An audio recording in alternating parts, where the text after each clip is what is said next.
Hi అండి, welcome to నివా cook house. ఈరోజు మామిడికాయ పులిహోర ఎలా తయారు చేసుకోవాలో చూసేద్దాము. ఎంతో టేస్టీ అయిన కమ్మని మామిడికాయ పులిహోర శ్రీరామనవమికి మా ఇంట్లో దేవుడికి నైవేద్యంగా చేస్తాము. చాలా టేస్టీగా ఉంటుంది. నువ్వుల పొడితో చేస్తాము. అది ఎలాగో చూసేద్దాం. ఒక గిన్నెలో నార్మల్ రైసే ఇలా 2 కప్పులు తీసుకోవాలి. దీన్ని శుభ్రంగా కడుక్కొని 1కి 2 చొప్పున ఇలా వాటర్ కొల్చుకొని వేసుకోవాలి. కొంచెం పొడి పొడిలాడుతూ ఉండాలి రైస్ మామిడికాయ పులిహోరకి. 1 టేబుల్ స్పూన్ నెయ్యి వేసి బాగా ఉడికించుకోవాలి. నెయ్యి వేయడం వల్ల అన్నం పొడి పొడిలాడుతూ వాటర్ తక్కువ పోస్తేనే ఇలా పుల్లలుగా వస్తుంది అన్నం. ఇలా నేను డైరెక్ట్ గిన్నెలోనే ఉడికిస్తున్నాను, కుక్కర్లో పెట్టట్లేదు. ఇట్లా బాగుంటుంది. చూడండి ఒకసారి మీరు కూడా.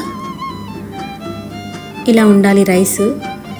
ఇది ఇలా పక్కన పెట్టుకొని 2 మామిడికాయలని శుభ్రంగా కడిగి నేను పొట్టు తీసుకొని తురుముకోవాలి. అది ఎలా తురుముకోవాలో కూడా చెప్తాను. మామిడికాయ పులిహోరకి మనం ఎప్పుడు కానీ పొడవుగా తురుముకోవాలి. కాస్త పెద్ద హోల్స్ ఉన్న సైడు మనం మామిడికాయలని తురుముకుంటే పుల్లలుగా తినేటప్పుడు పుల్లగా మధ్యలో తగులుతూ చాలా బాగుంటుంది. ఇలా తురుముకోవాలి. నేను చూపిస్తున్న విధంగా తురుముకోండి. ఇలా పొడవుగా ఉండాలి. ఇలా ఉంటేనే మామిడికాయ పులిహోరకి అక్కడక్కడ పుల్లగా తగులుతూ చాలా టేస్టీగా ఉంటుంది. ఇలా టెంక వచ్చే వరకు మామిడికాయని పూర్తిగా తురుముకొని ఆ క్వాంటిటీ ఎంత అవుతుందో చూసుకోవాలి.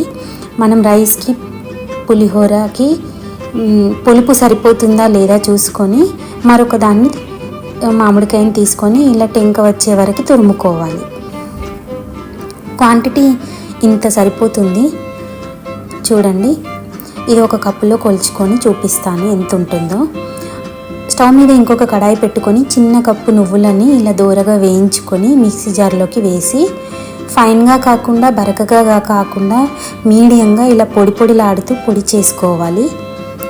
ఇది పులిహోరకి పట్టిస్తే ఇలా పొడి చాలా బాగుంటుంది. ఇలా మాదిరిగా చేసి పెట్టుకోవాలి. స్టవ్ మీద మరొక కడాయి తీసుకొని 3 టేబుల్ స్పూన్ల నూనెని వేసి బాగా వేడయ్యాక 1/2 టీ స్పూన్ ఆవాలు, 1/2 టీ స్పూన్ జీలకర్రని, ఒక 10 పచ్చిమిర్చిని పొడవుగా చీలికలుగా కోసుకొని ఇలా తాలింపులో వేసుకోవాలి. ఇవి మధ్యలో కొరుక్కుంటే చాలా బాగుంటుంది. పచ్చిమిర్చి తరుగు, 1/2 కప్పు పల్లీలను ఇలా మంచిగా వేయించుకోవాలి. 2 టేబుల్ స్పూన్ల శనగపప్పుని, 1 టేబుల్ స్పూన్ మినపప్పుని వేసి ఇవి ఎర్రగా వేయించుకోవాలి. మాడిపోకుండా చూసుకోవాలి. 7-8 ఎండుమిర్చిని కూడా వేసి వేయించుకోవాలి. ఇలా తాలింపులో బాగా వేగితేనే మంచి వాసన వస్తుంది. తాలింపు మరీ మాడకుండా మరీ వేగకుండా కూడా కాదు, మీడియంగా ఉండేలా చూసుకోండి. 1 టేబుల్ స్పూన్ అల్లం వెల్లుల్లి పేస్టు, 1/2 టీ స్పూన్ పసుపును వేసి మంచి కలర్ వచ్చేలా వేయించుకోవాలి. అల్లం వెల్లుల్లి పేస్ట్ పచ్చివాసన పోయిన తర్వాత మామిడికాయ తురుమును ఇలా కొలుచుకొని వేసుకోవాలి. 1.5 కప్పు వచ్చింది. 1 కప్పుకి 1 మామిడికాయ సరిపోతుంది. పర్ఫెక్ట్గా ఉంటుంది పులుపు.